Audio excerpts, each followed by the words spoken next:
Tonight we begin with the scandalously legendary life of Cleopatra, the Egyptian queen whose intellect was as sharp as her eyeliner and whose political maneuvers were only slightly less famous than her rumored bedroom exploits. Now, dim the lights, maybe turn on a fan for that soft background hum, and let's ease into tonight's journey together. Let's begin with the Ptolemies. A royal family so committed to keeping the bloodline pure, they basically replaced a dating pool with a gene puddle. Cleopatra was born into this gloriously dysfunctional dynasty where marrying your brother wasn't just legal. It was practically a baby shower tradition. Her father was Ptolemy XII, nicknamed Orites, or the flute player, which historians agree was a polite way of saying terrible king. Okay, at parties. When Daddy Dearest died, Cleopatra did what every ambitious royal girl boss in a politically unstable, incest-friendly monarchy does. She married her younger brother, Ptolemy XIII. He was around 10 years old. Cleopatra was in her late teens. So yeah, not so much a marriage as it was a hostile corporate merger with a toddler. Naturally, this joint rule went downhill faster than a chariot with one wheel. When Cleopatra got a little too independent, Ptolemy's regents decided she was no longer needed. The solution? Exile. Because nothing says healthy sibling relationship, like being forcibly yeetated into the desert. But Cleopatra wasn't the type to sit around and sulk. She got herself smuggled back into Alexandria by being rolled up in a carpet. Yes, an actual carpet. This wasn't just an entrance. It was a theatrical. Middle finger with fringe? Julius Caesar, who was conveniently in town for a war and probably bored, unrolled her like a birthday surprise and immediately decided she was worth backing. Politically, allegedly, the result, a civil war, several dramatic drownings, and Cleopatra's brother-husband conveniently vanishing into the Nile, like a wet accident that no one really investigated too hard. Once she was back on the throne, Cleopatra married her next younger brother, Ptolemy XIV, because apparently she was working her way down the sibling ladder like a royal bingo card. He too died under unclear circumstances, which in ancient royal terms usually means poison, betrayal, or a very suspicious accident involving figs. Yes, she ruled Egypt. Yes, she wore the outfits. Yes, she styled her eyeliner like a walking eye of Horus. But ethnically, culturally, linguistically, she was about as Egyptian as a toga party at a fraternity house. Cleopatra was Macedonian Greek, descended from Ptolemy, the one of Alexander the Great's generals, who was rewarded with Egypt after the empire awkwardly broke apart like a group project. After the leader drops out, the Ptolemies moved in, brought their wine, their language, and a complete refusal to speak Egyptian. For nearly 3 centuries, not a single Ptolemaic ruler bothered to learn the local tongue. You'd think after 300 years someone would have picked up hello. But Cleopatra, she was different. She reportedly spoke at least 9 languages, including Egyptian. That's not just smart, that's flexing. It's like being the only person in a Zoom meeting who actually read the memo and then doing the whole call in the intern's dialect just to be polite. This gave her a massive political advantage. While her ancestors ruled from the palace, Cleopatra went out among the people, embraced their gods, and even styled herself as the reincarnation of Isis. Not in a subtle, humble, bragging way either. She had temples, she had coins, she was like, "I am the goddess. Now please pass the eyeliner and call me divine." But let's not pretend this was all spiritual. Cleopatra knew branding. Egypt was full of priests, traditions, and people who liked their monarchs God-labored. By leaning into the local religion, Cleopatra wasn't just showing off. She was locking in support from the powerful priesthood and getting bonus loyalty points from the public. It was genius, really. The Greeks thought she was Greek enough. The Egyptians thought she was Egyptian enough. And the Romans, they thought she was trouble with a capital seductress. Cleopatra didn't just run Egypt.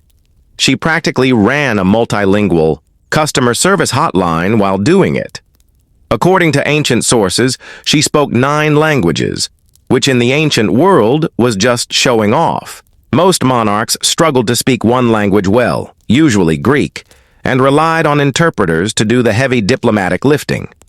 Cleopatra. She was the interpreter. She could chat with Ethiopians, debate with Hebrews, negotiate with Parthians, and most importantly, talk circles around smug Roman politicians in their own tongue.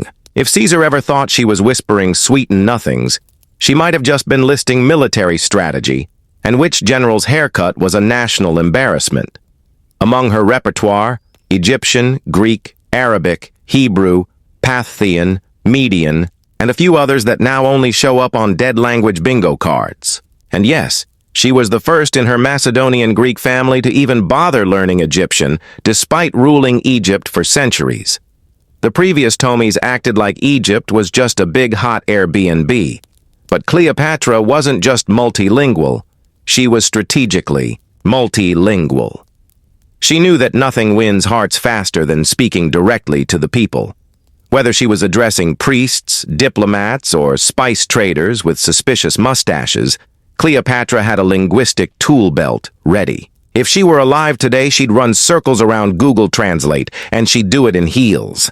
And let's be honest, when you're juggling siblings, Romans, assassins, and the occasional god complex, it's very handy to be able to insult someone fluently in 9 different tongues. She could probably switch from sweet-talking to soul-crushing mid-sentence without skipping a beat. Imagine a tense negotiation. The Roman envoy makes a snide remark. Cleopatra pauses, smiles politely, and replies with something in Median that translates to, "Tell your Senate I'm unimpressed and your toga needs ironing." Mic drop. Multilingual mic drop. This wasn't just about diplomacy, it was about power. Cleopatra used her words like weapons, sharp, precise, and always delivered with a perfectly timed eyebrow raise. In a world where most rulers needed translators, Cleopatra needed an audience. And while the Romans loved to call her a sorceress, what really terrified them was that she could argue, negotiate, and flirt, all without letting them know who was actually in charge. Spoiler, it was her. Ah, yes, the legendary Pearl Incident, a moment in ancient history where wealth, ego, and chemistry came together for the world's most bougie science experiment. The story comes courtesy of Pliny the Elder, a Roman writer known for documenting everything from volcanoes to the lifespan of elephants with varying degrees of accuracy. But if this one is true, and let's pretend it is because it's hilarious, Cleopatra once made a bet with Mark Antony that she could host the most expensive banquet in history. Mark Antony, the Roman general who could conquer armies but not common sense, called her bluff. Cleopatra calmly accepted the challenge as one does when you're bored and have access to half the GDP of the ancient world. The next day, she brought out a simple meal. Nothing outrageous. Mark Antony raised an eyebrow. This the most expensive feast in history. It was practically a Caesar salad without the branding. Cleopatra, unfazed, then produced one of her legendary pearl earrings, enormous, flawless, and worth a literal kingdom, and casually dropped it into a goblet of vinegar. Ancient vinegar, mind you, was strong enough to clean a chariot axle, dissolve bad decisions, and apparently pearls. With a little patience and a lot of dramatic flair, the pearl dissolved more or less in the acidic concoction. Cleopatra, then, drank the entire thing. Yes, she drank a priceless pearl on purpose with eye contact. The second earring that was reportedly saved before she could chug it, too. Likely by someone who suddenly realized they didn't want to be remembered as the servant who let their queen drink jewelry. Was this science? Technically, yes. Calcium carbonate in pearls does react with acetic acid. Was it sanitary? Highly doubtful. Was it Cleopatra cementing her place as the undisputed queen of drama, spectacle, and financial flexing?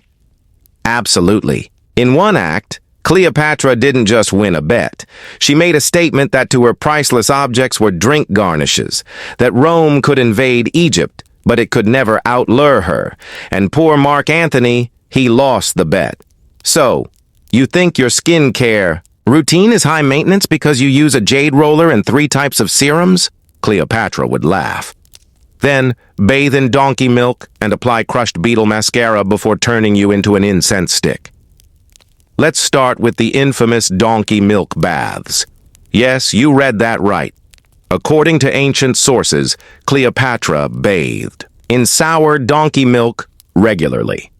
Not goat, not almond. Donkey. Why? Because it contains lactic acid, which gently exfoliates the skin and apparently leaves you glowing like a demigod. She allegedly kept hundreds of donkeys on standby just to keep the milk flowing. Imagine being a royal donkey in ancient Egypt. You don't carry grain. You don't haul bricks. You just lactate for the queen's bubble bath. What a resume. But she didn't stop there. Cleopatra's beauty arsenal included gold-infused face masks, kohl eyeliner made of lead, and lip stains derived from crushed ants and carmine beetles. Because nothing says royalty like smearing insects on your face and pretending it's glamorous. Her perfumes custom-made, her wigs imported and styled. Her nail color henned to perfection. Cleopatra turned beauty into statecraft, and her entire appearance was a weapon.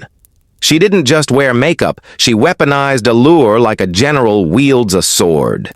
And of course there were ointments, oils, and pastes.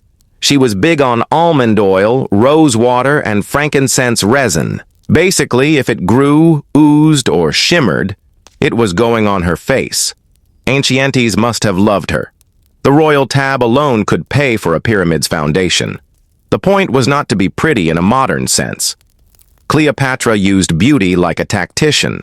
Every drop of donkey milk, every smoky eye, every perfumed breeze was designed to control the room and occasionally the entire Roman Republic. Her presentation wasn't vanity. It was policy. Now imagine being a Roman envoy, stepping into her golden barge as she floats down the Nile, dressed like Isis, perfumed like a garden, and staring at you through 3,000 years of goddess cosplay. You'd probably sign the treaty and hand over your passwords. So yes, her beauty routine could bankrupt a small nation, but then again, so could Cleopatra. When Julius Caesar first laid eyes on Cleopatra, he was not expecting to find a queen rolled up in a carpet like a surprise party favor. But Cleopatra didn't do boring entrances. She invented the dramatic reveal centuries before reality TV and trap doors. It was 48 BCE, and Caesar had just walked into the middle of a royal mess. Ptolemy thus her 13th, Cleopatra's younger brother and not-so-charming co-ruler, had tried to edge her out of the throne. Cleopatra, rather than sending a scroll or hiring a lawyer, smuggled herself into Caesar's palace hidden in a rug. Talk about portable charisma. When the rug unfurled and out came the Queen of Egypt, regal, perfumed, and entirely unbothered, Caesar probably did what any seasoned Roman general would do. Blinked a few times, tried not to look stunned, and then promptly fell under her spell.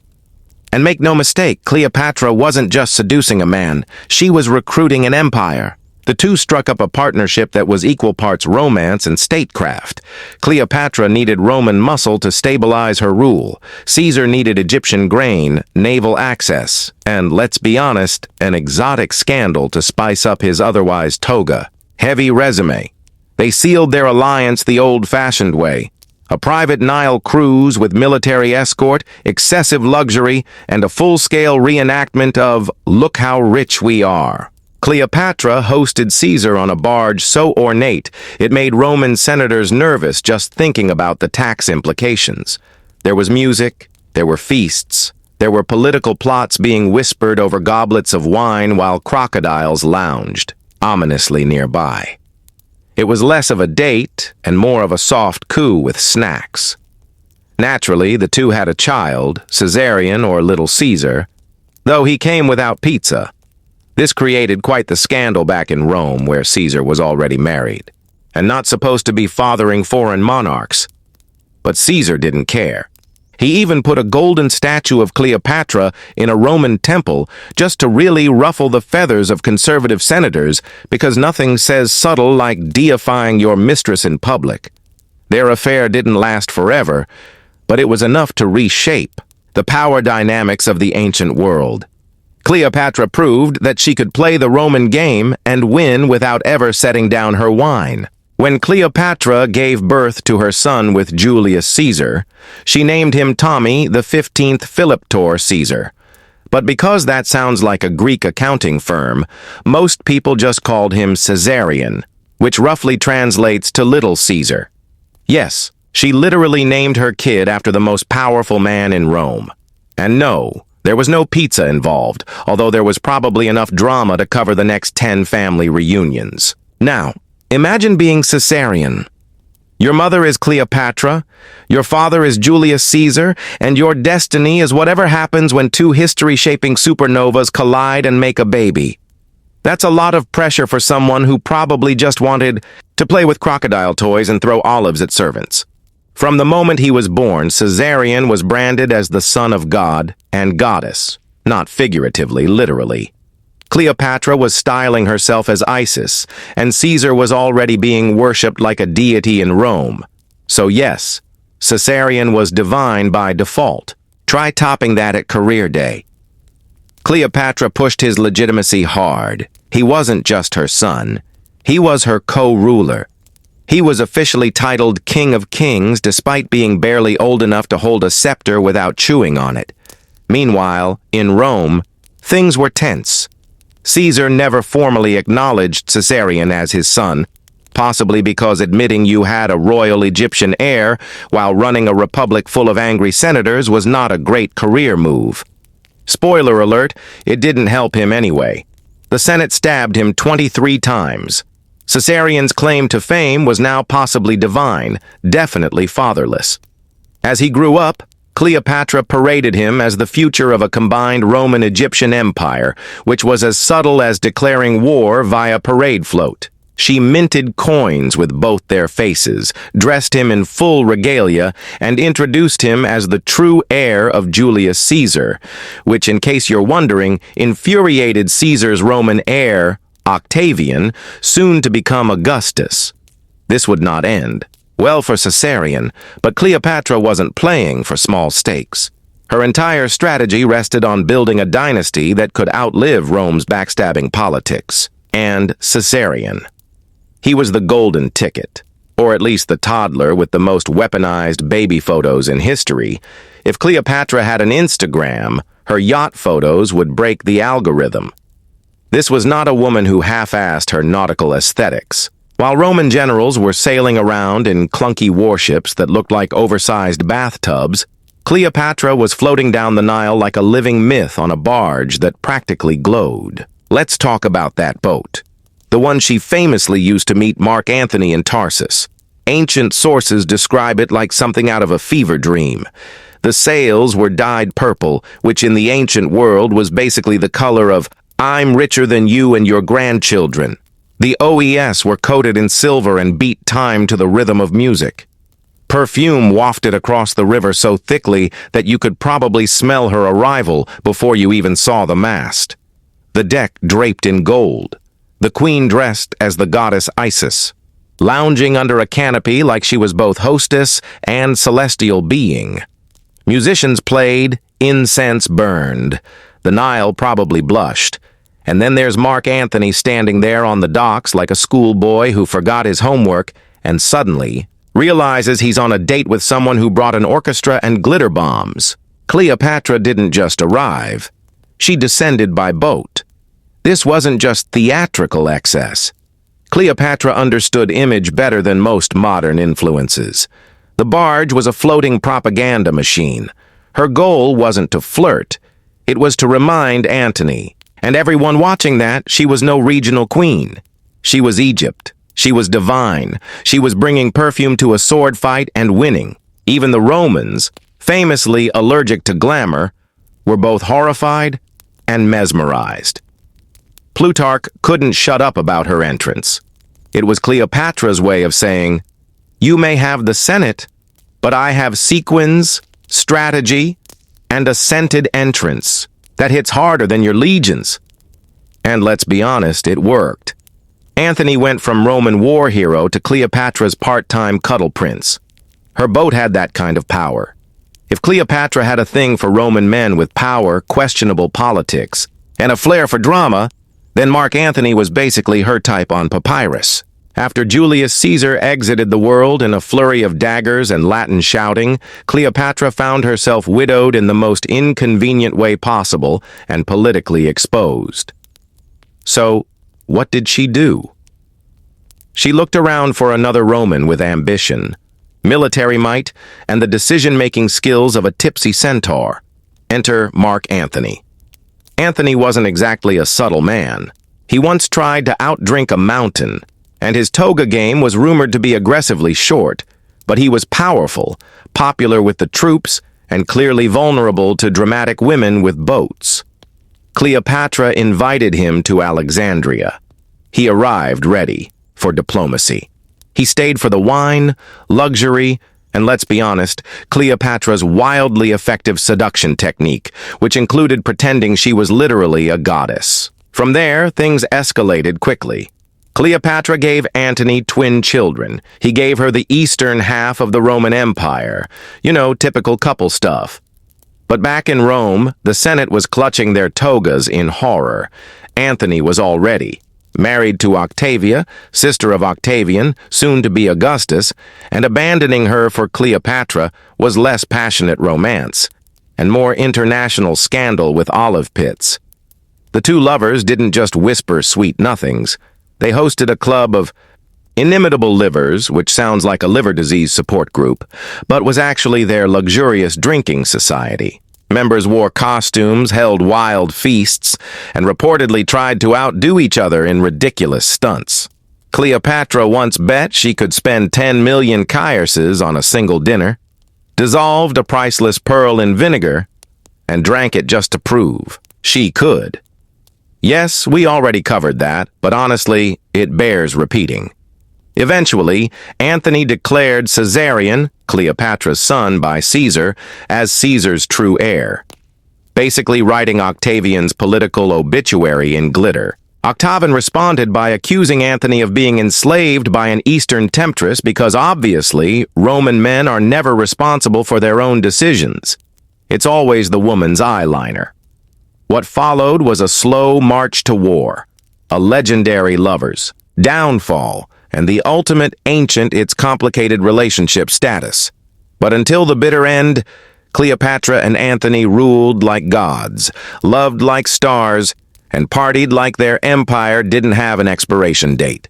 Before there were celebrity, perfumes clogging duty-free shelves, there was Cleopatra, ancient Egypt's original fragrance influencer.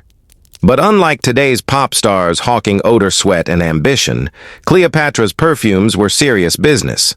She didn't just slap her name on a bottle. She built an empire, literally. Let's start with the House of Perfume in Engi, near the Dead Sea. Cleopatra is believed to have either owned or financially supported this perfumery complex, which specialized in exotic fragrances brewed from plants, resins, and whatever else made people smell like a well-oiled deity. Archaeologists have uncovered distillation vats, jars, and press tools, basically the ancient version of a celebrity fragrance lab minus the Instagram filters.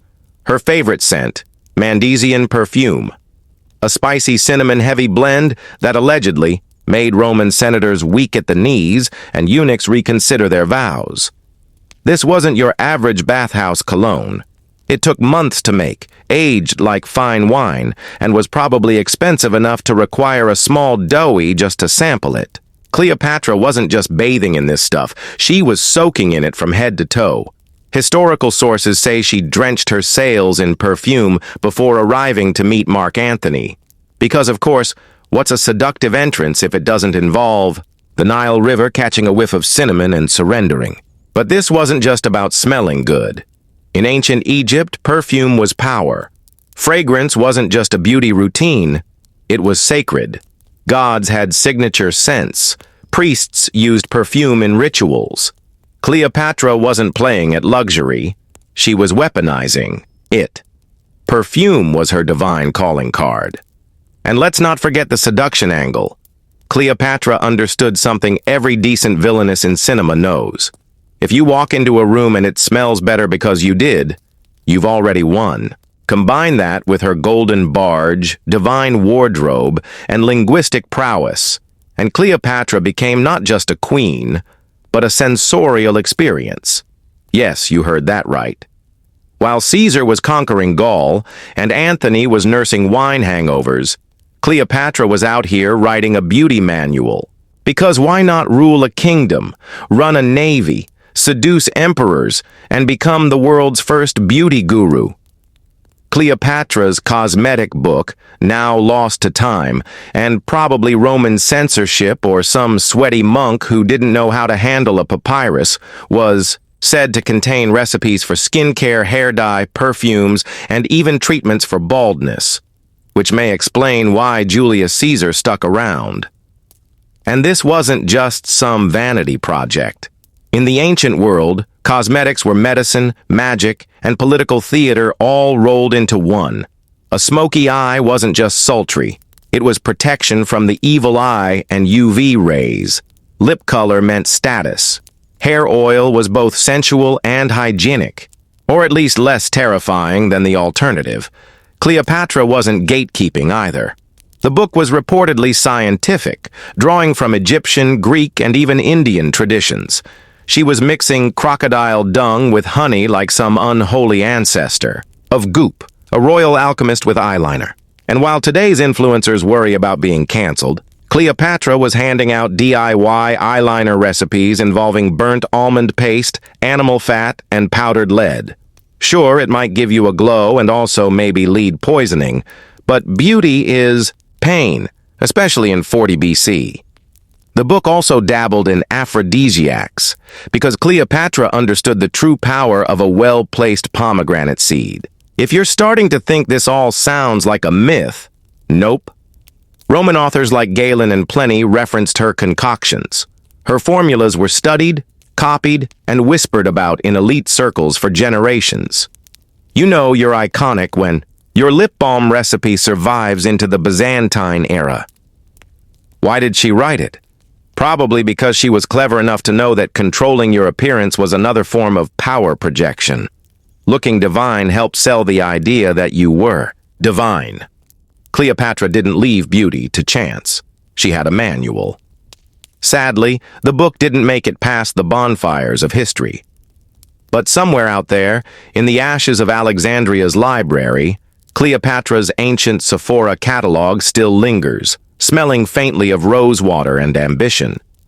Ah, ancient royalty, where the phrase human trials didn't come with medical oversight, but with a suspicious tray of figs and a shrug. Cleopatra, ever the meticulous planner and occasional death-curious scientist, allegedly conducted poison experiments, not on lab rats, but on actual prisoners. Let that sink in. While modern queens worry about public approval ratings and waving correctly, Cleopatra was apparently out here trying to figure out which toxin killed most gracefully. Hemlock, too slow. Wolfsbane too dramatic, snake venom promising, but let's keep testing. According to Roman sources, and they loved a bit of slander with their storytelling, Cleopatra ordered prisoners to be given various poisonous substances and carefully observed the effects. The goal, not sheer cruelty, at least not entirely, but to determine the most painless and aesthetically tidy method of death. Because if there's one thing worse than dying, it's doing so messily in front of Roman invaders. Some toxins caused convulsions, others disfigured. One made a man giggle, before dropping dead, which probably made for some confusing post-mortem paperwork. Cleopatra took notes, and not in a casual interesting way. She was reportedly dead serious, no pun intended, about choosing her own elegant exit strategy.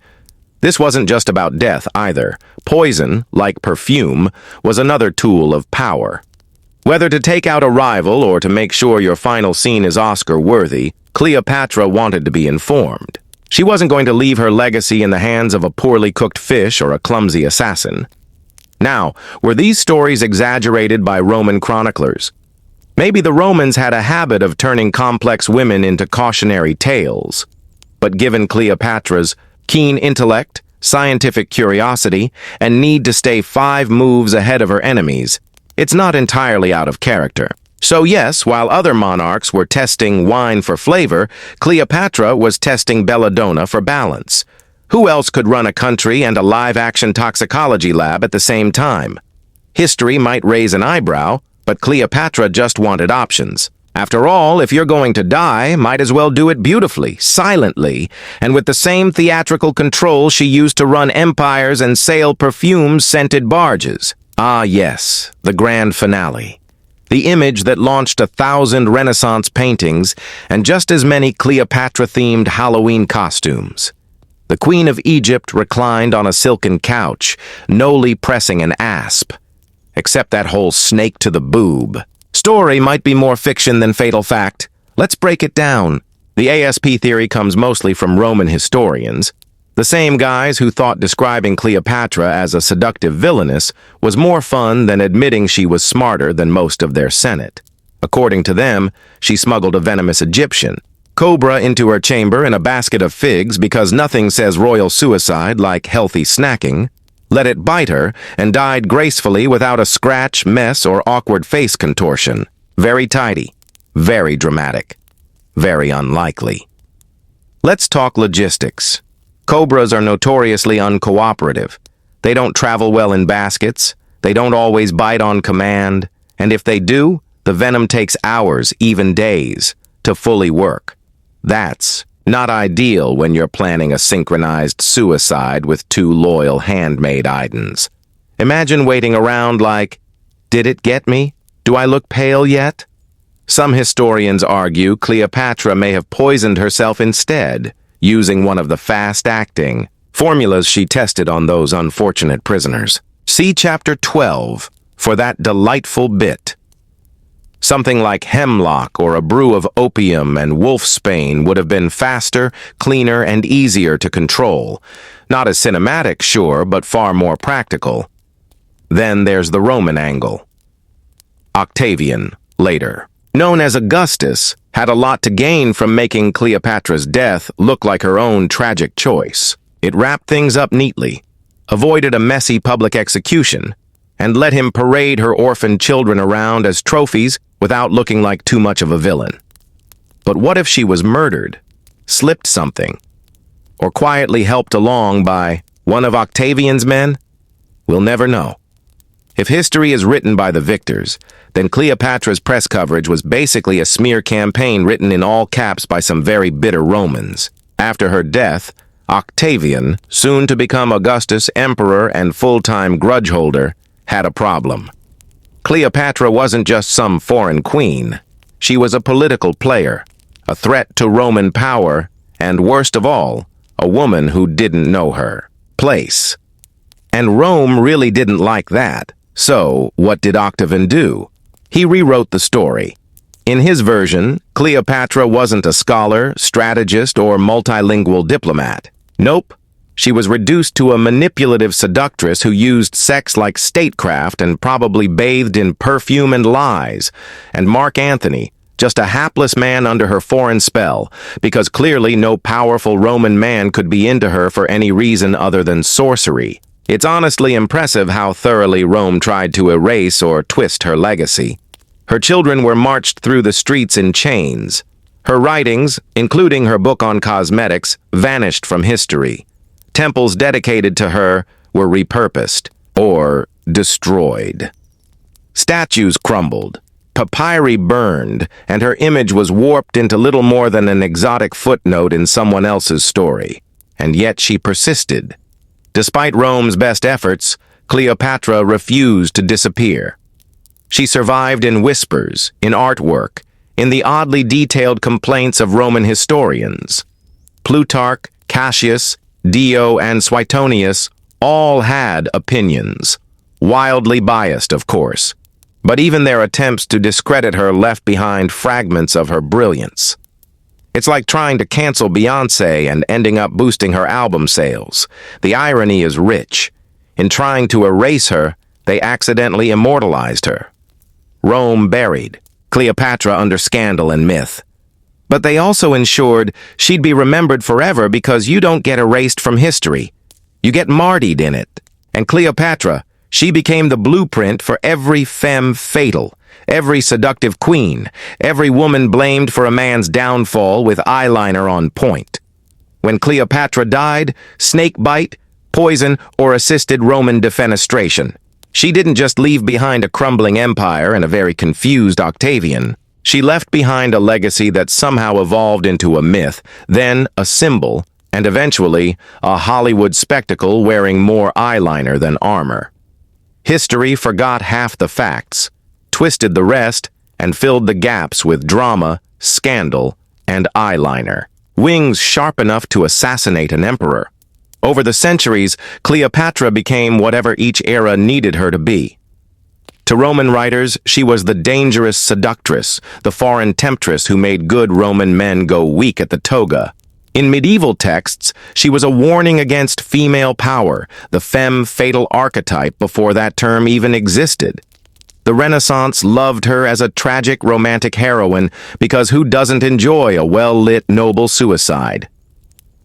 Then came Shakespeare, who decided she needed even more drama, so he gave her sweeping monologues, epic betrayals, and a flair for the melodramatic exit. Elizabeth Taylor's version upped the budget, the cleavage, and the cinematic pauses, transforming Cleopatra into a camp icon, complete with gold-plated shoulder pads and enough costume changes to bankrupt an empire.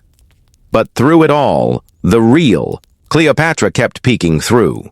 Scholar, ruler, linguist, Navy commander, beauty brand founder, pharmaceutical experimenter, mother, lover, power broker. She became a canvas for every generation's anxieties and fantasies. A woman of immense complexity distilled into an ever-evolving icon. Sometimes saint, sometimes sinner, always unforgettable. Her name alone evokes images of seduction, strategy, and that ever-elusive thing called power. All wrapped in silk, gold, and a knowing smirk. And perhaps that's the point. Cleopatra isn't just a historical figure. She's a mirror. How we see. Her reflects how we see women, leadership, sexuality, and ambition. She's survived 2 millennia of slander, simplification, and soft-focus storytelling. And yet she remains alive in our imagination. Not bad for someone whose enemies tried very hard to delete her from history. When people picture Highland clans, from the 12th to 16th centuries, the mind usually conjures up images of burly men in kilts, claymores flashing in the sunlight, bagpipes wailing in the background as tartan-clad warriors charge across misty glens. But here's the thing.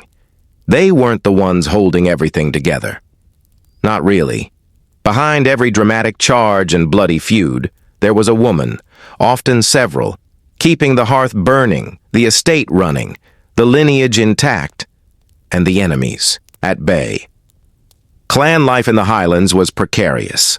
Men might vanish for weeks or months at a time, gone to battle, political negotiations, or long-distance raiding expeditions. And when they left, who do you think ran the show? Spoiler, not the sheep. Women assumed full command of the household and, in many cases, the entire estate. That meant supervising agricultural cycles, livestock management, clan finances, defending property, and making sure the men returned to something more than rubble and chaos. But their strength went beyond the practical. Highland women were custodians of honor, heritage, and resilience. They taught their sons how to be warriors, and their daughters how to be fierce in softer ways. They maintained the oral traditions that passed clan legends from generation to generation.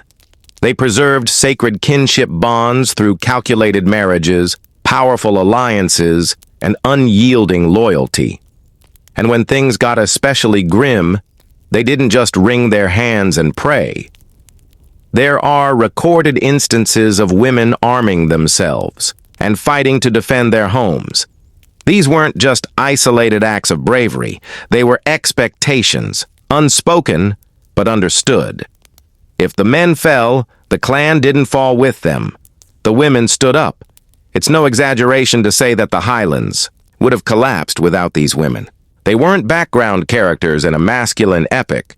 They were the beating heart of it all. gritty, strategic, and often overlooked. Think of them not as support roles, but as co-commanders of the Highland way of life. In the rigid world of clan hierarchy, you might expect power to flow in only one direction, downward from the lair, the chieftain, the sword-bearing patriarch. But Highland clans were never that simple. For all their masculine thunder, there was a quiet, calculated current of power that ran parallel to the battlefield, and it was entirely female. Enter the clan matriarch. These women weren't simply the wife of the chief. They were dynastic architects, political operators, and often the de facto rulers of domestic and economic life, while their husbands or sons might have been the public face of the clan. It was the matriarchs who negotiated marriages, brokered peace, and ensured that loyalty within the clan didn't fracture into chaos. In many ways, they held the emotional and strategic glue of the entire system. A Highland woman of noble rank was raised with more than needlework. She was taught land law, estate management, clan politics, and how to read a room full of men, drunk on pride and blood feuds. Marriages weren't love matches. They were chess moves. And the matriarch knew how to play the board. When a rival clan extended a marriage proposal, she could see 6 generations ahead. Would the union bring peace, power, land, or trouble? She'd decide, and her voice carried weight. But don't assume they ruled only through words and whispers. If needed, they could turn icy diplomacy into fiery wrath.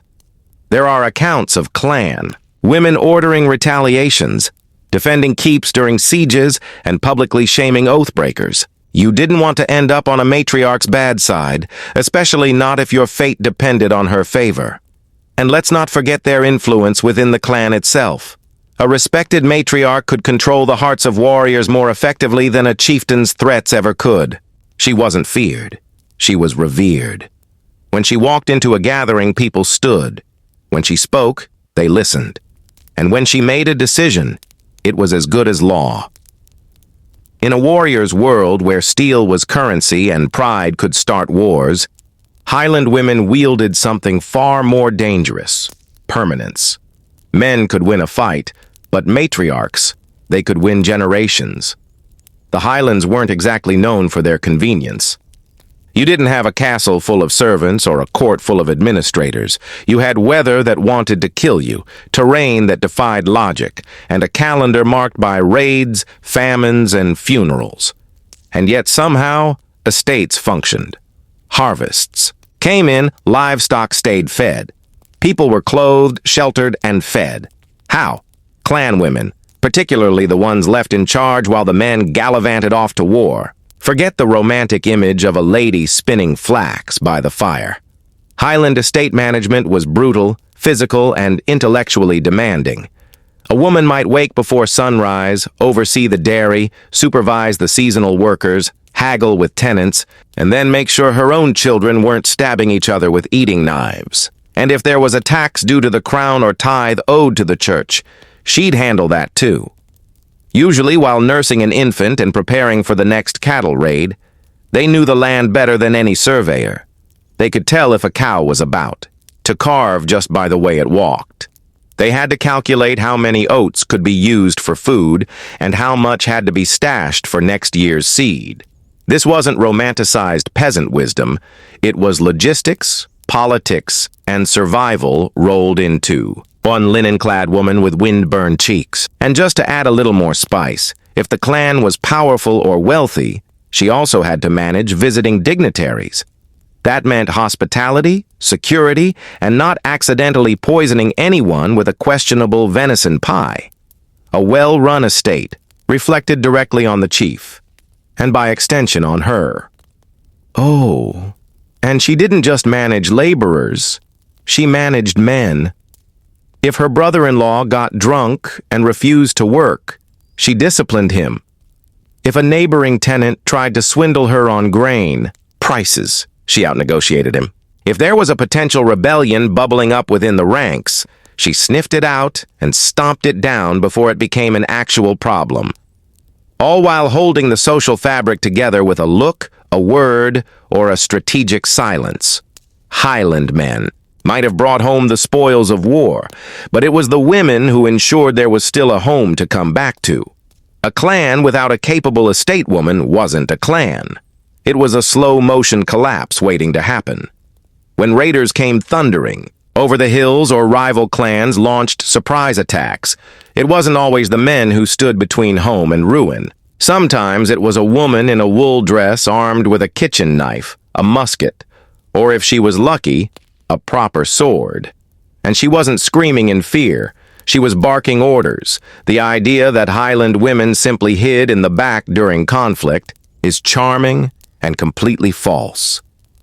In many clans, women were trained in basic defense from a young age. They knew how to load a firearm, wield a dirk, and stand their ground when the walls trembled. After all, if your husband, father, or sons were off fighting, who else was going to hold the gate? There are documented accounts of women leading the defense of towers, castles, and crofts during clan wars and English incursions. One 16th century. Story tells of a Highland lady who poured boiling oatmeal over invaders scaling her walls. Not exactly glamorous, but highly effective. Another rallied the servants and elderly to hold a siege for days until help arrived. They weren't ornamental. They were tactical. These women understood that home was more than a building. It was identity, legacy, everything the clan stood for. And if that meant facing down armored men while barefoot in the mud, they did it. Not because they were fearless, but because the alternative, loss of land, children taken, culture erased, was worse. They also knew psychological warfare. A furious woman at the head of her household could terrify would-be looters more than a teenage lad with a spear. Some even went so far as to paint their faces, scream like banshees, and throw burning thatch to appear possessed by spirits. Superstition worked wonders when steel didn't, and once the smoke cleared, they didn't collapse in a heap.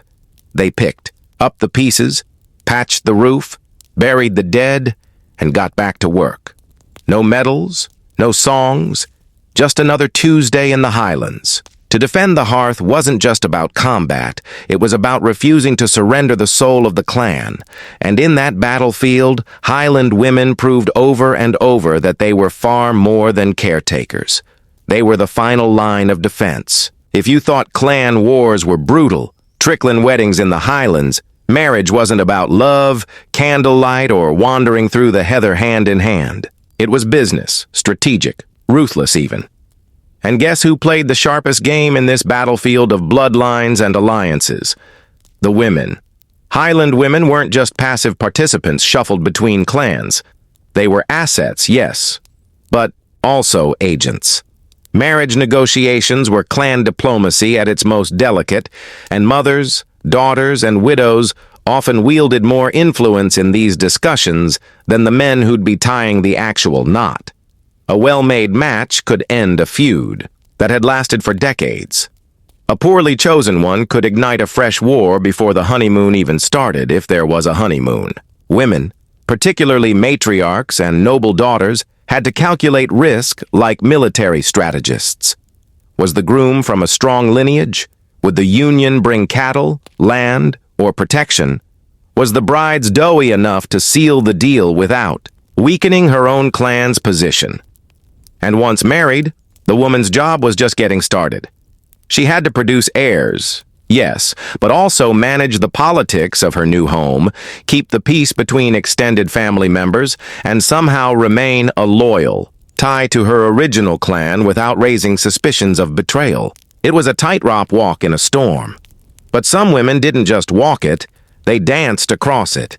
Historical records speak of wives who acted as secret negotiators between clans, keeping family ties alive behind enemy lines. Others used their marriage to gain information, to influence their husbands' decisions, or to sneak aid to their birth clan when the politics got hot. These weren't soap opera subplots. This was survival. And let's not pretend all marriages were pleasant. Some women used cunning, wit, and the occasional forged letter to escape bad unions or manipulate the outcomes in their favor. Divorce wasn't common, but clever women knew how to bend the rules or make new ones entirely. In the Highland world, where loyalty and legacy defined your worth, a wedding was never just a party. It was a pact, a gamble, and sometimes a battlefield with no armor but your surname. And Highland women, they played to win. In a land where so much was unwritten, memory became power, and women were its guardians. While men chased glory with swords, Highland women wielded a quieter weapon, the word. Through stories, songs, lullabies, and laments, they kept the soul of the clan alive. And in the Highlands, where oral tradition shaped identity, that was no small feat. From childhood, girls were taught the tales of their ancestors, not just for entertainment, but as a living map of clan values, feuds, victories, betrayals, and sacred oaths. These stories weren't idle fireside chatter. They were the unofficial constitution. Forget a name or a wronged alliance, and someone might die in the next cattle raid because you didn't remember who insulted whom in 1447. Women sang these stories into their children's ears, passed them between generations, and carried them across. Moors when fleeing war or famine. They were the keepers of genealogies, oral contracts, and cautionary tales. Some became professional bards or seonades, oral historians, especially in Gaelic-speaking areas. Even illiterate, these women held more history in their heads than most lords had in their libraries. But they also knew when not to speak. Highland women mastered the art of strategic silence. In a world riddled with spies, shifting loyalties, and dangerous rumors, knowing what not to say and when could save your life. A wrong word over AE could undo a fragile alliance. A slip of the tongue during prayer could spark suspicion. Silence wasn't weakness. It was a survival skill. And when tragedy struck, women grieved aloud.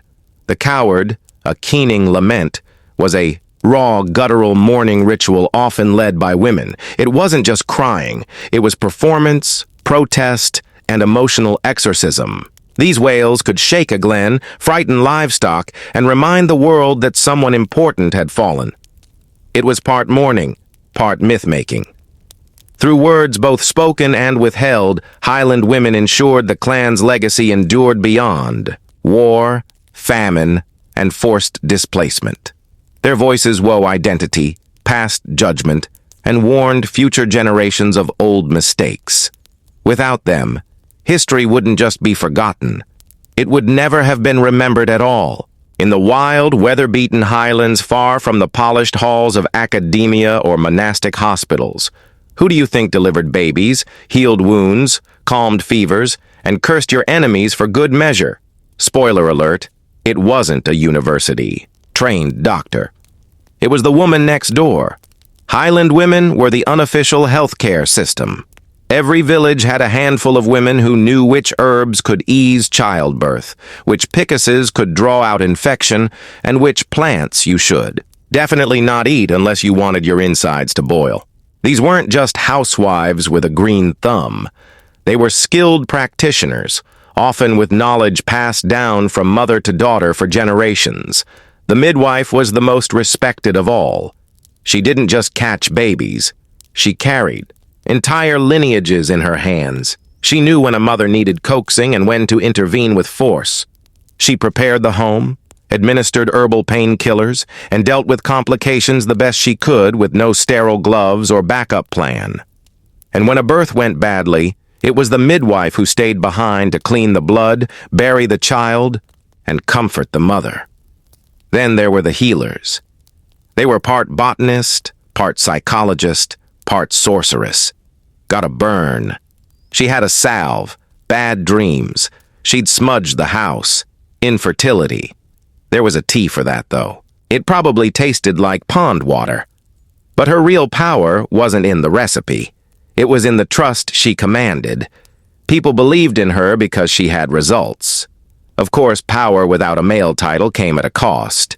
These same women could be, and often were accused of witchcraft. A healer who failed to cure a chief's son might find herself blamed for the boy's death. A widow too skilled in charms might be seen as dangerous. And yet, despite the risks, the clans relied on them. You didn't fight a war or survive a winter without a wise woman nearby. In a world where men died from infected cuts and childbirth, was a coin toss. These women weren't fringe figures. They were vital infrastructure, lifesavers and life-givers. If Highland women kept the culture alive through story, they kept the body alive through skill. Call them witches if you want, but history knows better. They were the Highlanders' first line of medicine and often their last hope. In the Highland world, death wasn't an if. It was a when. Clan life guaranteed conflict, and conflict meant men died young. But when a husband fell in battle or succumbed to illness, the story didn't end for his widow. In fact, that's when things got interesting. Highland widows weren't expected to retreat into silent mourning. In many cases, they stepped forward into new roles, ones that demanded grit, cunning, and steel nerves. If there were no adult sons to inherit the estate, the widow might temporarily take command. She became the acting head of household, steward of the land, and guardian of her children's inheritance, and she didn't have the luxury of waiting for permission. Many used their status to solidify power. A widow could broker alliances, reinforce loyalties, and even command armed men to defend what was left of her husband's holdings. No one questioned her grief, but they also didn't underestimate her authority. A grieving woman with land influence and a sharp tongue was more dangerous than most warlords. But survival wasn't guaranteed. The widow was vulnerable politically, economically, even physically. Rival clans might see her as a soft target. Ambitious in-laws could try to strip her of rights. Even her own kin might pressure her to remarry for the good of the clan, of course. But smart widows knew how to play the long game. Some refused marriage altogether and held on to their power through widowhood. Others chose their next husband like a general picks a battlefield strategically with one eye on revenge and the other on legacy. And let's be clear, some of them weren't just strategic. They were vengeful. If her husband died in a feud, the widow might rally the clan for retaliation. She might finance a raid, spread propaganda, or simply keep the hatred alive long enough for her sons to act on it. Highland memory was long, and a widow's tongue could keep a blood feud burning for generations. Yet others chose peace. A widow could also be a peacemaker, using her grief as leverage to stop the cycle of violence. She'd host both sides, offer truce through tears, and remind men what war truly cost.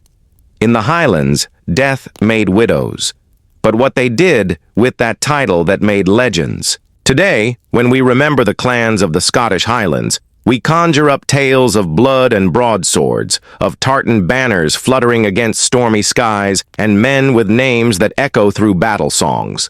But the women, the ones who ran the lands, raised the warriors, negotiated the peace, and sometimes even fought the battles, are rarely given more than a footnote. Why? Because their strength wasn't always loud.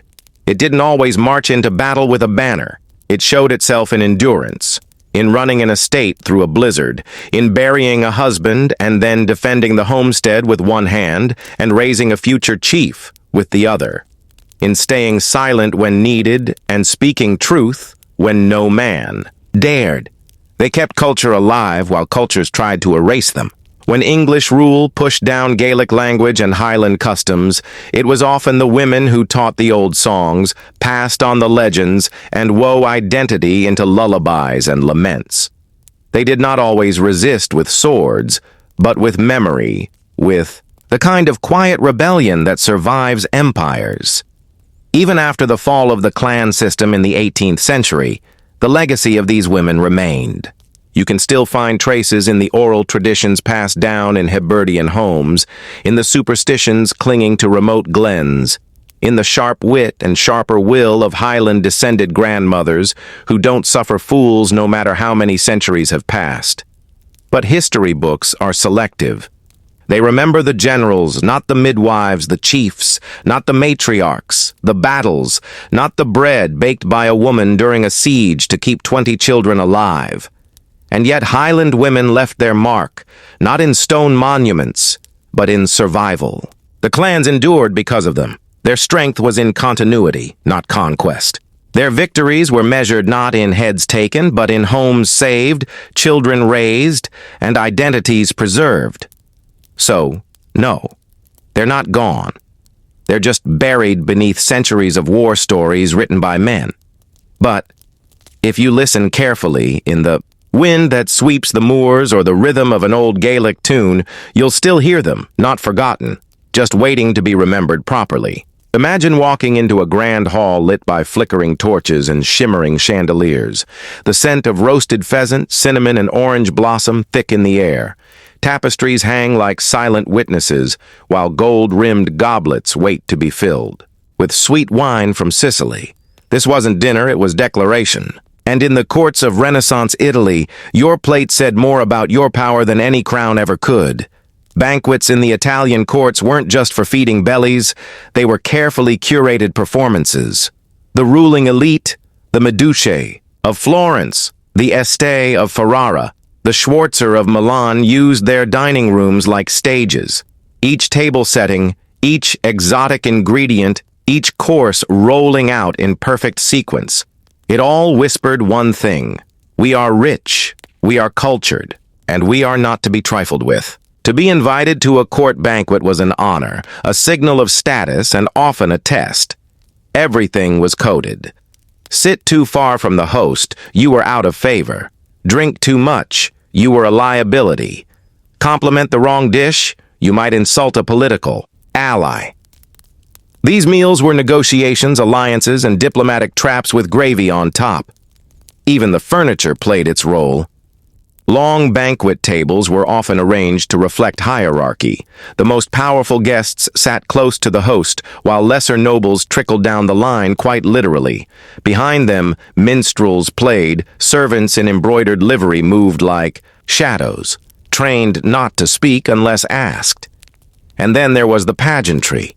Trays shaped like mythical creatures, live birds flying from pastry shells, fireworks exploding between courses. If you thought the food was outrageous, wait until you saw the entertainment. Dancers, jesters, poets, each performance crafted to reinforce the host's power and magnificence. But underneath the sugar and spectacle, there was always an agenda. These feasts could celebrate a marriage alliance, cement a truce, or subtly humiliate a rival. The banquet was less about the food and more about the message. If you think the menu at a Renaissance Italian banquet was just about what tasted good, think again. Every dish served at the courtly table was a calculated move, an edible message designed to impress, intimidate, flatter, or provoke. The cuisine wasn't just rich in flavor. It was rich in symbolism, politics, and propaganda. Take, for example, a dish of swan roasted in saffron and cloves. That wasn't just dinner. It was a status update. Saffron had to be imported across treacherous trade routes from the east. Cloves came from islands most people couldn't even point to on a map. And the swan, well, that told you the host owned land with lakes, which meant money, which meant influence. That plate spoke louder than any conversation. Course sequencing was just as strategic. Meals often started with light, delicate dishes, citrus salads, almond soups to prepare the body, according to the humoral theory of health. Then came roasted meats elaborately sourced and spiced, followed by sugared fruits, wine, poached pears, and cheese tarts. The order wasn't random, it mirrored the social hierarchy. Subtlety first, power second, and indulgence last. And don't overlook the symbolism baked into each bite. Pomegranates meant fertility, great for weddings. Figs symbolized wisdom, ideal for diplomatic gatherings. A pie shaped like a lion. That wasn't lunch. That was a reminder that the host had the strength of a king. Even the number of courses mattered. Odd numbers were considered elegant, even numbers too plain. A banquet with 13 courses, a display of creative excess. The real magic, however, was in the variety. Sweet and savory were often mixed in the same dish, challenging the guest's palate and signaling a cosmopolitan kitchen. Dishes like roasted V with cinnamon and sugar or fish served with cherries weren't culinary accidents. They were designed to spark conversation, to create surprise, to show that the host could afford to waste expensive spices just to play with flavor. Every bite reinforced a message. The host wasn't just wealthy, they were worldly, educated, and refined. A man of trade could buy a good meal, but only a ruler could serve a metaphor wrapped in pastry, glazed with diplomacy, and spiced with power. In the glittering courts of Renaissance Italy, the kitchen wasn't just a place of labor, it was a laboratory of spectacle. And the man behind the ladle, he wasn't just a cook. He was a culinary artist, a status symbol, and in some cases, a political weapon. These chefs weren't peasants stirring pots in the shadows. They were celebrities of their day, imported from France, Spain, or the Middle East, depending on what flavors were in fashion. Italian nobles competed fiercely to lure the best talents into their kitchens. A renowned cook could elevate a banquet and, by extension, a family's prestige faster than any knight on horseback. Training was rigorous. Some chefs apprenticed under master cooks in noble houses. Others came from apothecarial backgrounds where they learned not only how to balance flavor, but how to manipulate the four bodily humors: hot, cold, wet, and dry. This wasn't just about making food taste good. It was about health, science, presentation, and seduction, all rolled into one steaming plate. And then there was logistics. Remember, most Italian palaces didn't have a dining room next to the kitchen. Dishes had to travel, sometimes through courtyards, up stone staircases, or across entire wings, maintaining temperature, texture, and presentation during that journey. A miracle on par with walking on water. So, chefs had to be part engineer, part general, and full-blown control freaks. They also collaborated with other artists. Sculptors helped carve elaborate molds for sugar statues. Painters designed food, inspired table settings. Some chefs even choreographed the unveiling of a dish like a roasted boar's head carried on a silver tray with trumpets blaring. It wasn't dinner, it was drama. The most ambitious chefs published cookbooks, not for the common reader, but as calling cards for noble patrons. Bartolo Scappi, personal chef to Pope Pius V, wrote a 6-volume opus that included everything from pastry techniques to illustrated kitchen tools. This wasn't just about food. It was intellectual capital. To dine at court was to experience a performance.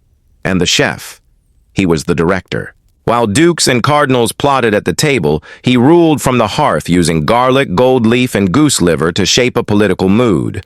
In short, never underestimate the guy in the apron. He could make or break a dynasty with sauce. In the courts of Renaissance Italy, dessert wasn't the end of the meal. It was the climax. And it wasn't just meant to satisfy your sweet tooth. It was designed to drop jaws, stun ambassadors, and whisper, "We are gods at the table. Enter the sugar sculptures." Sugar in the 15th and 16th centuries was precious, almost mythical. It had to be imported from the East or from expensive colonial ventures, refined through laborious methods and stored like treasure. Using sugar to build something instead of just eating it, that was the height of luxury. And Italian courts took that idea and ran wild with it. At elite banquets, it was common to see towering structures made entirely from sugar paste and marzipan. Castles with drawbridges, Roman temples, ships with edible sails, and entire allegorical scenes featuring animals, deities, and mythical beasts. One banquet thrown by the Este family reportedly featured a sugar battlefield with soldiers, trees, and a dragon, all consumed after dinner with horrifying glee. These creations weren't just about excess. They told stories. A sugar lion defeating a unicorn might symbolize a recent political victory. A marzipan garden could honor a marriage alliance. Guests would spend more time decoding the symbolism than chewing, which is exactly what the host wanted. These edible displays of allegory and art blurred the lines between food and propaganda. But they weren't just pretty. These desserts were interactive.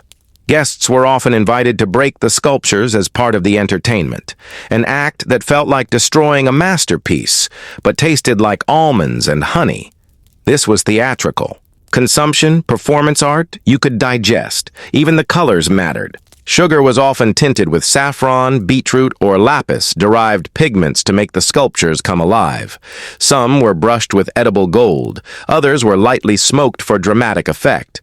It was culinary pageantry, and the chef was the set designer. In a time before Instagram, this was how you made people talk. Travelers wrote home about the sugar wonders of Florence or Naples. Visiting dignitaries gasped. Children stared in awe, and enemies, one assumes, quietly panicked. Because if a duke could waste that much sugar on a statue of a griffin devouring a Turk, imagine what else he could afford to waste you on. In the Renaissance courts of Italy, the distance and ingredient had traveled directly correlated to its value and its bragging rights. To serve something foreign wasn't just adventurous, it was political theater. A single dish could scream, "My reach is global, my wealth has no borders," and nothing made courtiers salivate quite like imported excess. Spices led the charge. Black pepper, cinnamon, nutmeg, and cloves were among the most coveted commodities in all of Europe, and for good reason. They had to be fed across deserts, mountains, and oceans, often passing through the hands of dozens of merchants, each adding a markup. By the time a clove reached a Florentine table, it might have cost its weight in silver. And yet, nobles used it freely, lavishly dusted over roasted lamb or stewed into wine. Because what better way to flaunt your fortune than to eat it? And it wasn't just spices. Citron from Sicily, oranges from the Iberian Peninsula, dates from North Africa, and sugar from the Levant were all common sights at elite tables. Even rice. Yes, rice was considered exotic in certain regions of Italy, especially when paired with almond milk and served with rose water. A dish like that didn't just feed you, it made you feel like a sultan. Fish was another flex. Inland courts, far from the coast, would go to great lengths to serve eels, sturgeon, or sea bream, still fresh, mind you, at a banquet. That required elaborate preservation, fast couriers, and a well-funded kitchen staff. For the host, it meant one thing: victory. If I can command the sea to my table, the dish implied, what else can I command? And then there were the truly bizarre imports. Ostrich eggs, ambergris, even preserved lemons wrapped in silk. Not all were tasty. Some were included because they were rare and strange. You didn't need to enjoy the flavor. You needed to witness it. Of course, this obsession with exoticism wasn't just about taste. It was about empire. The more distant the dish's origin, the more powerful the host appeared. A slice of candied ginger was a declaration. I trade with worlds you've only read about. In these courtly circles, food wasn't seasonal or local, it was global. And if you couldn't afford it, well, you weren't worth feasting with. In Renaissance Italy, the most important negotiations didn't always happen in a council chamber. They happened with a goblet in one hand and a glazed partridge in the other. The banquet table was a battlefield of manners, allegiances, and silent warfare, and every crumb was a move in the grand game of diplomacy. Hosting a banquet wasn't just about hospitality, it was a political strategy. When a duke or prince invited a rival, an ally, or even a foreign ambassador to dine, it was an opportunity to charm, to manipulate, and when necessary, to humiliate. Seating arrangements were carefully calculated. Who sat near the host? Who sat near the musicians? Who sat so far from the center they were practically chewing in exile? Nothing was random. Food choices sent messages, too. Serving a particular regional delicacy might be a nod of respect. Omitting one could be a subtle snub. Dishes from enemy territories. Off the table, unless, of course, you were trying to extend. An olive branch. Literally in the form of olive-stuffed pastries. And the toasts, those were verbal jewels. A well-crafted toast could flatter, warn, or call out a guest without ever raising your voice. To the continued peace between our families might sound cordial, but if the guest had recently betrayed a pact, it would land like a knife in the ribs, wrapped in velvet, of course. Even the entertainment between courses had purpose. Dancers, might reenact a myth mirroring recent political events. Poets might recite verses with double meanings. Musicians could play songs known to be associated with rival courts, sometimes as a gesture of goodwill, other times as mockery. It was a masterclass in controlled chaos. The host had to dazzle guests with luxury, flatter them with attention, and still remind them who held the power, all while chewing elegantly. But diplomacy could work both ways. Guests came armed with charm, with gifts, with witty compliments and subtle challenges. One clever comment over dessert could earn you a new alliance. One spilled goblet could end a truce. So while armies clashed, outside city walls, the real power moves were often made over a roast quail and a bowl of saffron rice. In the Italian courts, diplomacy wasn't just a handshake. It was dinner. And missing the invitation might mean missing your future. At an Italian court banquet, how you ate could define how you were seen. And for women, the rules were even sharper than the knives. These lavish feasts were as much a performance of grace and control as they were about indulgence. Every bite, glance, and gesture became part of a script, one where women walked a fine line between elegance and political theater. Noble women attended banquets not merely to eat, but to be seen. Their clothing, often stiff with embroidery and pearls, restricted movement by design. It reminded everyone that this woman didn't labor, she reigned. But while men could boast, drink heavily, and tear into a roasted leg of mutton with bravado, women had to display restraint. Nibbling was preferable to gorging. A woman devouring her food. That was social suicide. Grace at the table was its own kind of weapon. A noble woman who held her goblet just so, who used a knife with precision, and managed to eat stew without staining her gown. She was demonstrating discipline, wealth, and refinement. In fact, etiquette manuals of the time included entire chapters on how women should sit, chew, and even smile while dining. One wrong move could trigger scandal. One well-timed compliment could attract a marriage proposal. But don't be fooled into thinking women at the banquet table were powerless ornaments. Far from it. They used the space to network, eavesdrop, flirt strategically, and assert soft power. A well-placed comment about a rival's dish could spread like wildfire. A seemingly innocent question, was this source imported from Naples? Could reveal trade, secrets, or hint at alliances. Courtly women also used the menu to showcase their family's influence. In some households, noble women took active roles in planning the banquet, choosing symbolic dishes, designing centerpieces, even overseeing confectionery designs that told stories about their lineage. And of course, the seating mattered. A woman, placed near the host, was being honored or tested. A lady seated next to a visiting ambassador might find herself the unofficial liaison of diplomacy between bites of quinte. In short, women at the banquet weren't just eating, they were performing. And in a world where silence could be strategy and a sip of wine could shift perception, the art of dining was a tool of survival. Grace wasn't optional. It was armor. If you walked into an Italian court banquet expecting just food and polite conversation, you were in for a shock. These events weren't just meals. They were immersive, full-body spectacles. A true Renaissance feast was theatrical, surreal, and sometimes downright absurd. And that was entirely the point. Theatricality began long before the first dish hit the table. Invitations were sent with poetic flourishes. Trumpets often announced the arrival of high-status guests. Entering the hall could feel like stepping onto a stage, because in many ways, you were. Guests were both audience and actors in a carefully choreographed drama of power and prestige. And then came the surprises. Food didn't just arrive, it performed. A roast might be carried in on a gilded litter flanked by children dressed as angels. A pie could burst open to release live birds or perfumed steam. At one Medi banquet, musicians played as courses were served in rhythm with the music, each dish in sync with a different verse.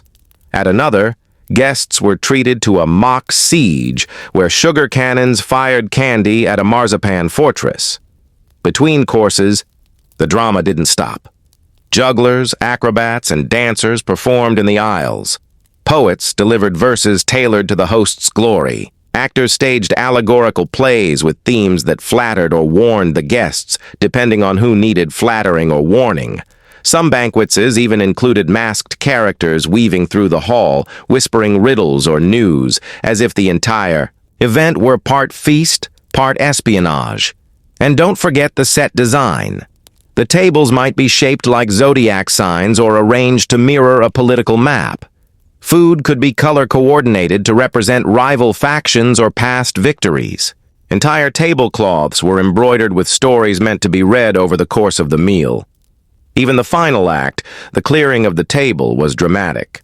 At some events, it involved dancers sweeping away the dishes in choreographed routines, or guests being led to another hall entirely for dessert theater. Why go to such lengths? Because in Renaissance Italy, appearances were reality. A well-staged banquet could dazzle a foreign ambassador, distract a political rival, or seal a marriage alliance without a single word spoken. Feasting was a performance, and if you wanted to survive at court, you'd better know your lines.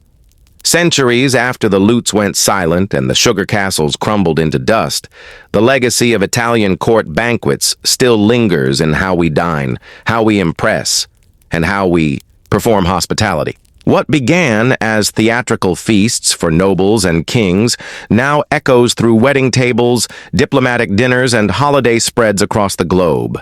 The Renaissance courts of Italy pioneered the idea that a meal could be more than food. It could be a message, a mood, a mirror of one's identity. That idea never really left. Today, when world leaders toast over 7-course state dinners or celebrities throw opulent receptions where the wine list is leaked to the press, they're channeling a tradition born in Florentine palazzos and Venetian halls. Many of the banquet customs we now consider standard were innovations of this era. Sequential courses with palate-cleansing breaks. Italian court. The focus on presentation, plating, color, balance. Italian court. Even the concept of dessert as a separate final act, rather than just more food, has roots in those glittering gatherings. Italian court chefs also laid the foundation for modern gastronomy. Their cookbooks like Bartolomeo Scappi's became culinary Bibles that influenced not just Italian kitchens but French hot cuisine and beyond. Their obsession with spice blends, seasonal ingredients, and visual drama paved the way for chefs to be seen as artists rather than servants. But the legacy isn't just in Michelin stars, it's in the psychology of dining. We still understand that how you serve something changes its impact, that food can communicate mood, wealth, even love. That a dish isn't just nourishment, it's narrative. The banquets of the Renaissance courts weren't just dinners. They were stories told through pheasant and pomegranate, sugar towers and salted fish. They embodied power without needing to wield a sword. They built alliances with olives and ended rivalries with roasted boar.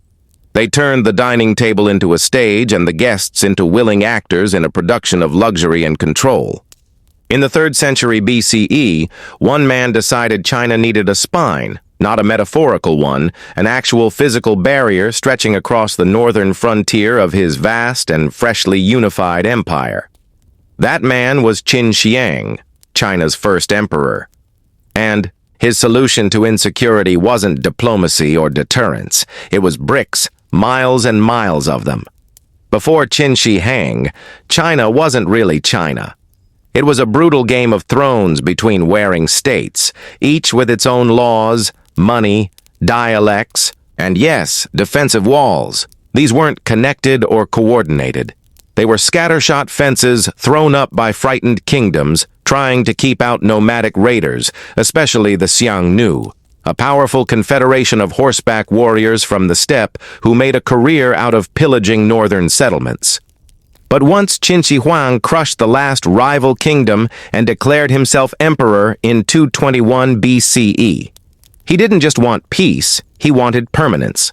The patchwork walls built by his predecessors weren't enough. They were reminders of disunity. And worse, they left gaps. Gaps in defense, gaps in ideology, gaps in control. And if there was one thing the emperor despised, it was anything that suggested he wasn't in total command. So he ordered the unthinkable. Connect the fragments into one continuous line, tear down sections that pointed the wrong way, rebuild others. Stretch the barrier across mountains, valleys, rivers, and deserts. From the edge of modern-day Gansu in the west to Liaoning in the east, the wall would stand as a literal boundary, and a psychological one, too. It was a message. This is where civilization ends. Everything beyond is chaos. The Great Wall under Qin wasn't the stone giant we picture today. It was mostly made of tamped earth, layered mud, pounded solid by massive human effort. Still, it was revolutionary. For the first time, northern China had a semi-continuous barrier backed by an empire, not just a nervous kingdom. It was as much about symbol as defense. Qin Shi Huang didn't build the wall to keep China safe. He built it to make China stay China. A wall to hold the empire together. A wall that wouldn't blink, bend, or break. Just like him. Or so he thought. When Qin Shuang looked at the remnants of older defensive walls across northern China, he didn't see ruins. He saw potential. To him, these disjointed structures weren't symbols of past failure, but the bones of a body waiting to be stitched into something formidable, something unified, just like his empire. The Qin dynasty didn't invent the idea of frontier walls. During the Warring States period, kingdoms like Zhao, Yan, and Qin had each built their own walls to guard against the steppe nomads to the north.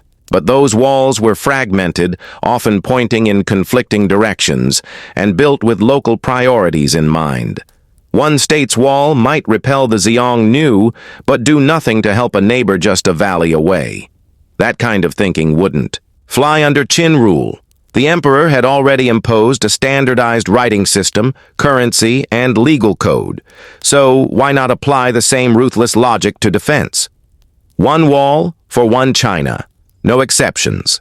He commanded that the existing walls be connected, extended, or demolished and rebuilt to follow a single strategy. This wasn't a cosmetic renovation. It was a complete transformation. Engineers surveyed terrain across thousands of miles. Garrison were repositioned. Supply routes were carved out. In places where earlier kingdoms had chosen defensible ridges, Qin's planners altered courses to make sure the wall formed a continuous northern frontier, even if it meant building across hostile terrain. The process was anything but graceful. Rammed earth was the primary material, especially in the arid west, where stone was scarce. Builders compacted layers of soil, gravel, and reeds between wooden frames, sometimes dragging mud up mountains, in baskets strapped to their backs. In other regions, they reused older stone walls, tearing them down and rebuilding with better alignment and more strategic placement. The goal wasn't beauty, it was unity. This massive civil project turned local defenses into a national boundary, both practically and symbolically. It no longer mattered which kingdom built what. Under Qin, everything became part of the imperial vision. Qin Xiang didn't just want to rule an empire. He wanted to fuse it politically, culturally, and physically. And the wall was his ultimate metaphor. It didn't just defend the nation, it defined it. Brick by brick, tamped earth layer by tamped earth layer, the emperor was stitching his fractured land into a single, unbroken body. The Great Wall under Qin Shi Huang may have been a feat of engineering, but it was also a monument to human suffering. Behind every stretch of tamped earth, every ridgetop watchtower, and every winding trail through the mountains lay the bones, sometimes literally, of those who built it. Contrary to the romantic image of inspired workers proudly uniting for their emperor, the reality was brutal. The workforce consisted mostly of forced labor, conscripted peasants, prisoners of war, and criminals sentenced to redemption through toil. For many, being sent to work on the wall was a death sentence wrapped in the illusion of national service. The Qin dynasty's legalist system didn't exactly promote mercy. Laws were harsh, punishments harsher. Failure to meet quotas, complaining about conditions, or even pausing to rest too long could result in beatings or execution. Workers were often chained, starved, and made to labor in remote freezing or sweltering conditions. Many died of exhaustion, disease, or exposure. In some cases, when men perished mid-task, their bodies were said to be buried inside the wall itself, whether as morbid filler or grim symbolism. Logistics were nightmarish. Food and water had to be hauled across barren land to feed tens of thousands of laborers, with entire supply chains dedicated to delivering millet, dried vegetables, and salt. Shelter was minimal. Medical care almost non-existent. You didn't go to the wall to work. You went there to disappear. The labor force included more than just men. Some records suggest women too were forced into labor, especially to transport materials and prepare rations. Families were torn apart. Villages left empty. In some areas, people mutilated themselves, cutting off fingers or maiming limbs to avoid conscription. And still the work went on. It was mass construction through mass coercion, a machine powered by fear and controlled by decree. No one dared to defy it. Even regional governors, if they failed to deliver men and materials, faced punishment. The wall had become a beast, and the empire fed it. Qin Xiang wanted a barrier strong enough to outlast enemies and time. But in the process, he built something else. A monument to the cost of ambition, paid not in silver, but in sweat, blood, and silence. If you're imagining the Great Wall under Qin Shang as a pristine line of stone bricks winding like a dragon through the mountains, hit pause. That iconic version came much later. The wall built under the Qin dynasty was raw, rugged, and made, mostly of packed dirt. But don't let that fool you. It was still a masterpiece of ancient engineering, held together not by mortar, but by willpower and pain. The core construction method was rammed earth, a technique that seemed simple on paper, but was punishing in practice. Workers stacked wooden frames, filled them with layers of soil mixed with gravel, reeds, and sometimes crushed bones, and then compacted each layer by pounding it with heavy wooden poles.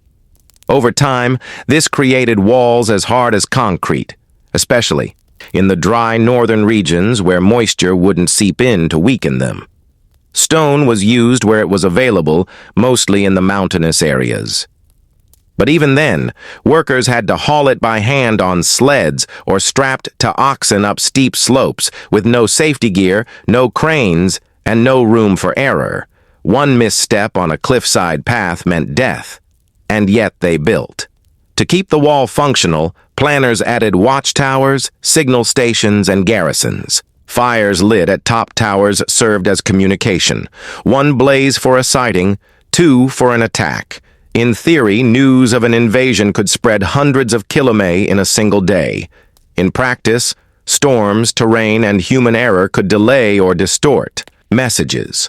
But the system was revolutionary for its time. And it wasn't just a wall.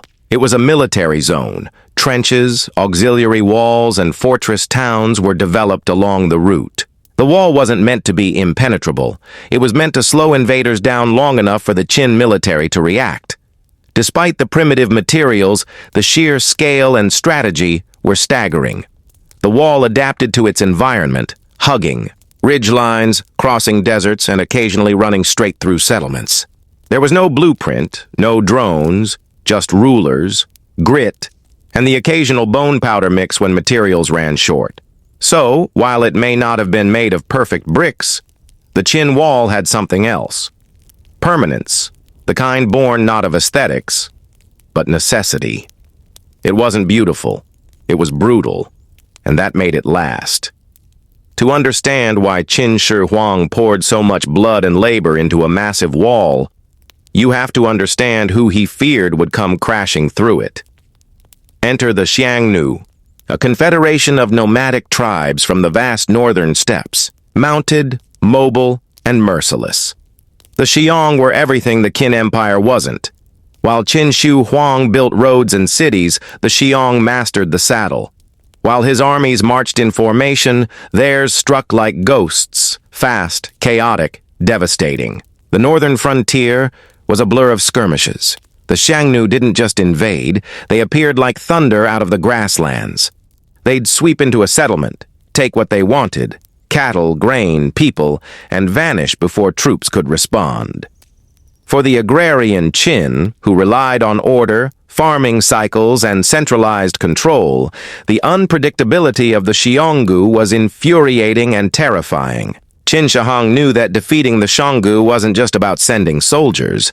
It was about creating infrastructure, a defense network, something that would break their momentum, not a shield, but a break. The wall was never meant to be a perfect blockade. It was meant to delay, slow, frustrate.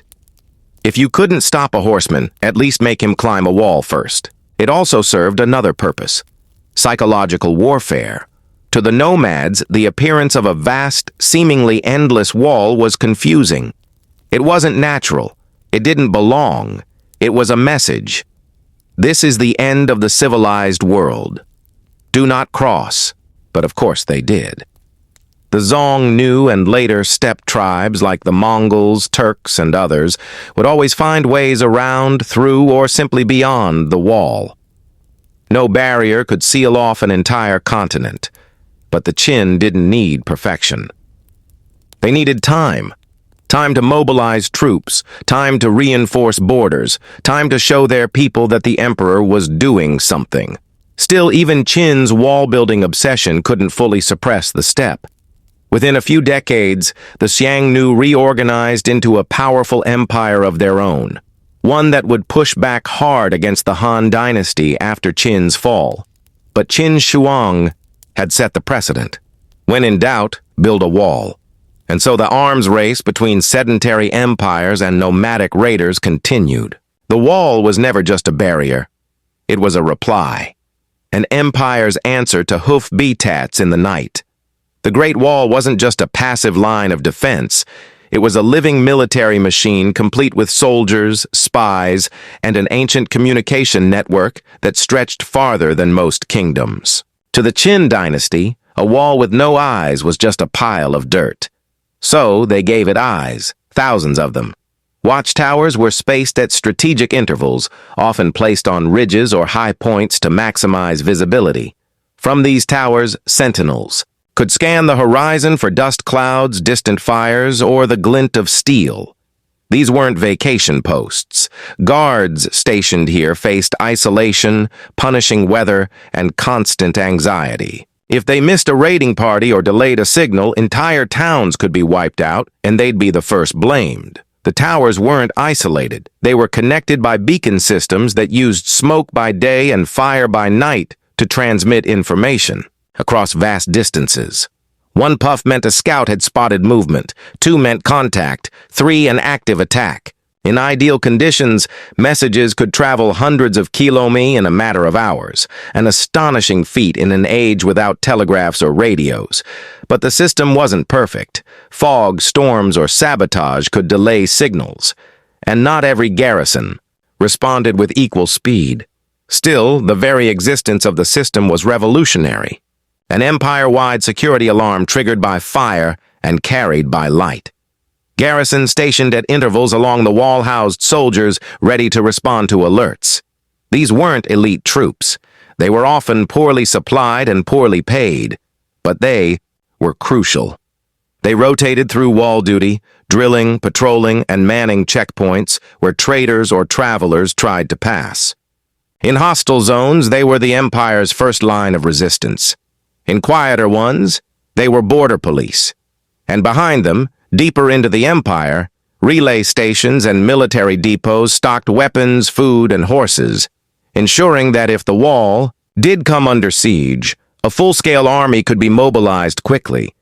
In essence, Qin's wall wasn't just a barrier, it was a network, a decentralized but synchronized system of early warning, border enforcement, and rapid military response.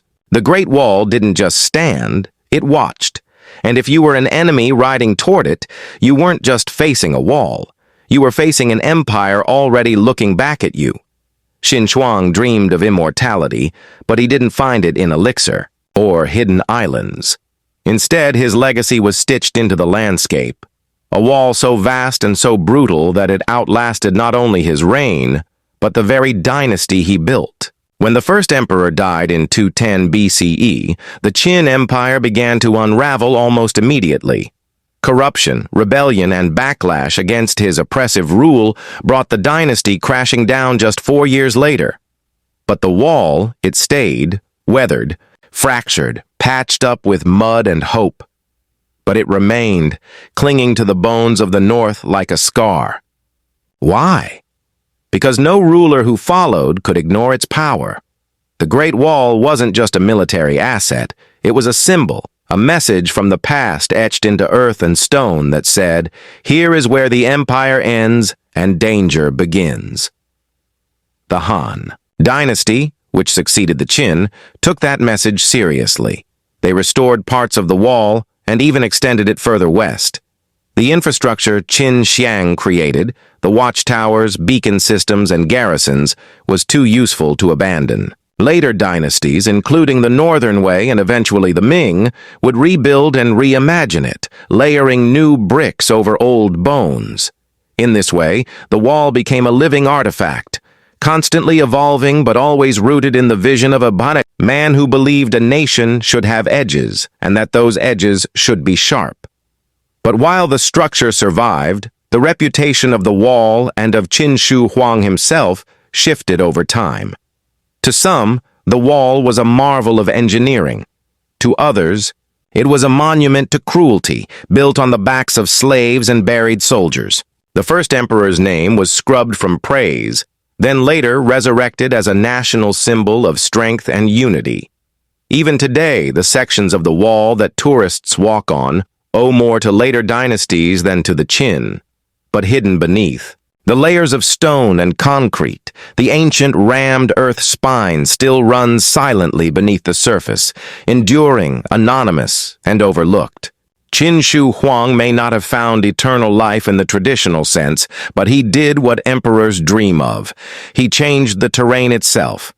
Long after his empire crumbled, the wall whispered his ambition to the mountains, and the mountains whispered it back. As the dust of centuries settled on the Great Wall, stories rose from its cracks. Tales not of emperors and generals, but of the people crushed beneath its weight. One of the most haunting is the legend of Mengjiangnu, the mourning woman whose tears shook the wall itself. According to the story, Mengjiangnu's husband was among the countless men conscripted to work on the wall during Qin Shi Huang's reign. He was taken shortly after their marriage. No explanation, no return date, just gone. Months passed, then years, and no word. So Mengjiangnu set out on a journey to find him. Walking alone for hundreds of miles, following whispers of labor camps and funeral pyres. When she finally reached the construction site, all she found was silence. Her husband had died like so many others, buried in the wall without a name or a marker. Overwhelmed with grief, she wept at the foot of the structure. Legend says her crying was so powerful, so sincere, that a section of the wall collapsed, revealing his bones beneath. The emperor, upon hearing the story, feared her fury. In some versions, he attempts to make amends by offering her wealth or even marriage. In others, she throws herself into the sea rather than accept the man who caused so much suffering. The tale of Mengjiangnu endured through dynasties. For centuries, people visited temples in her honor, not to celebrate the wall's strength, but to mourn the lives it consumed. Her story turned a national monument into a human tragedy, a reminder that every stone bore the weight of someone's son, husband, or father. While the wall became a symbol of national pride, Mengjiangnu's tale became a folk protest, a quiet rebellion wrapped in sorrow. Her tears gave a voice to the voiceless, the nameless thousands who toiled and died unseen. And perhaps that's the paradox of the wall. Built to project power, it also reflects pain, glorified by rulers, haunted by ghosts. It stands not just as a line in the sand, but as a line in the soul of China, a place where ambition met anguish, and where a woman's tears once proved stronger than an emperor's stone. In the end, it wasn't just warriors or emperors who shaped the wall, it was Moors too. The Great Wall under Qin Shi Huang was not the longest, nor the strongest, nor the most visually impressive version of the barrier we know today. But it was the first to dare imagine the unthinkable, a single colossal spine protecting a unified China from the chaos beyond. That ambition would echo through history. Qin's wall was raw, made of dirt, sweat, and command. It lacked the architectural finesse of the Ming dynasty's later renovations with their stone bricks and crenellated battlements. But the concept was born here. The idea that China could draw a literal line across the northern frontier and say, "This is us." That is not more than just a military innovation. It was a psychological boundary, a cultural statement, and a declaration of identity. The wall said that inside was order, laws, roads, coins, standard script. Outside was disorder, tribes on horseback, shifting loyalties, and the unknown. For Qin Shi Huang, who had spent years crushing rival kingdoms into submission, that clarity mattered. But there's something deeper. The wall also became a model for how power is remembered. As much as it was about defending a border, it was about projecting strength, imperial strength, even centuries after the emperor's body turned to dust. Later dynasties followed the blueprint, not just structurally, but ideologically. They too built, they too defended. They too understood that a wall isn't just stone, it's story. Today, tourists walk along the gleaming brick trails of the Ming Wall near Beijing, but few realize that underneath it all, sometimes literally, lies the ancient, compacted earth of Qin's original path. What began as an emperor's desperate solution to northern raids became a living, breathing symbol of Chinese endurance. And that legacy lives on. The Great Wall is more than a monument. It's a contradiction. It protected and it imprisoned. It unified and it oppressed. It gave structure to a nation and buried thousands in its foundations. But it lasted. So while Qin Shang may have failed in his quest for immortality through magic or alchemy, he succeeded in a different way. His wall didn't grant him eternal life, but it made him eternally relevant. Long after his name was feared, erased, then resurrected. The wall remains a boundary, a legacy, a scar that turned into a spine.